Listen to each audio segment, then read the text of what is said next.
And more than 1,000 people gathered this week in Santa Rosa, California, to protest the fatal shooting of 13-year-old Andy Lopez.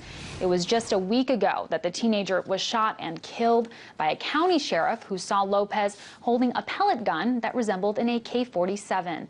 According to the police account, 2 Sonoma County Sheriff deputies saw Lopez carrying what appeared to be a rifle and immediately called for backup. The officers then allegedly repeatedly asked Lopez to drop the weapon. And when Lopez turned to face the officers, one of them, Deputy Eric Gelhaus, opened fire, shooting the young boy's. The parents and the community of Andy Lopez are frustrated over the shooting they say didn't have to happen. And they brought that frustration to a rally this week where they carried signs that read, quote, "We are all Andy Lopez. The whole damn system is guilty, and Andy did not have to die." To talk a little bit more about the controversy surrounding this incident, I want to bring in RT's Ramon Galindo. Ramon, at this rally, like I mentioned, they were chanting Andy Lopez did not have to die, and of course they're putting the blame on the entire system. What do they believe should or could have been done in this situation to avoid this young boy being killed? Right, well, this community in Santa Rosa in Northern California is still in a state of shock and mourning after the shooting of 13-year-old Andy Lopez. Now, Deputy Gelhaus says that he thought he was in danger and the community was in danger when he saw Andy Lopez's toy gun. He didn't know it was a toy gun at the time because it resembles an AK so much. But so many people in the community are still wondering why it is that somebody that is so highly trained could not use a less lethal way of confronting Andy Lopez. From the sounds of the eyewitness reports and even the testimony of the deputies themselves, this all happened very quickly, and as we've seen over the past week, thousands of people have come out to show their support and love for the family. And at this point, is there any investigation open as to whether this deputy even acted appropriately in the way he used his weapon while on duty?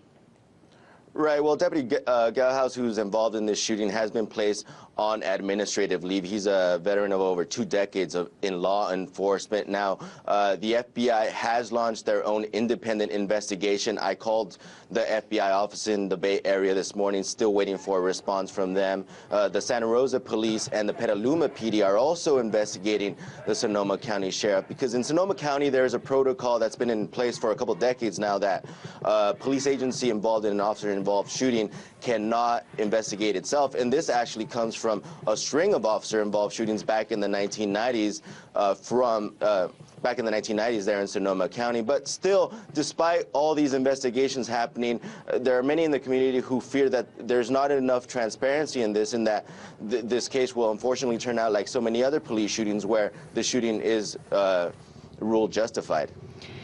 And interestingly, Ramon, when Andy Lopez was shot, he was wearing a hoodie, which is a pretty big symbol. There were others at the rally wearing hoodies in solidarity as they protested. Do you think this incident reminded people at all of what happened in the case of Trayvon Martin? Did you see the issue of race or racial profiling discussed at all? Right. Well, the problem of racial profiling and police brutality has been a big issue in the Bay Area, even before Trayvon Martin. I mean, the anti-police brutality movement has gained a lot of steam in recent years, especially after the shooting of Oscar Grant, which has gone viral on YouTube. But yeah, Andy Lopez was wearing a hooded sweatshirt at the time that he was shot, and he wasn't wearing the hoodie was not up at the time of the shooting.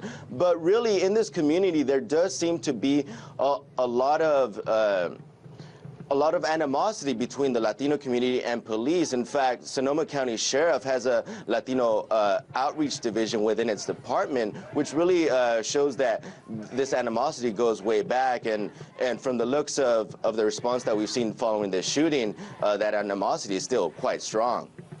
And Ramon, as I understand, during this rally, there was definitely a police presence. Can you talk a little bit about the rationale? Why were there so many? Were there arrests made, or were the protests peaceful? Well, the family of Andy Lopez has pleaded with the public and demonstrators to remain peaceful, and they've heeded those calls. Yes, we've seen pictures and videos of police in riot gear trying to protect certain property from protesters. They've told the local media that they expect outside agitators and vandalism. However, none of that has happened, and things have remained peaceful. And from the looks of it, there will continue to be vigils and rallies throughout the next several days in order to lend support to Andy Lopez's family and to hopefully keep this case in the public limelight, hoping that justice will be served either way. Absolutely. Well, we'll have to follow this for sure. We'll have you back on again. Our T's Ramon Galindo. Thanks.